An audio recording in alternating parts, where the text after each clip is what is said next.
เพียงเจ้าพายุครับเพื่อนสมาชิกส่งมาทำระบบครับเป็นไอด้านะครับตากวางครับกระเช้าล็อกครับพ่นไฟด้วยนะครับ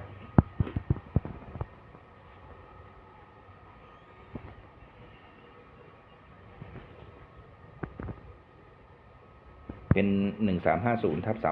1350/350ครับพ่นไฟเก่าด้วยนะครับสภาพสมบูรณ์ดีครับหัวในหัวนอกแต่ว่าหัวนอกเนี่ยเป็นของโคแมนนะครับแต่ไม่เป็นไรใช้การได้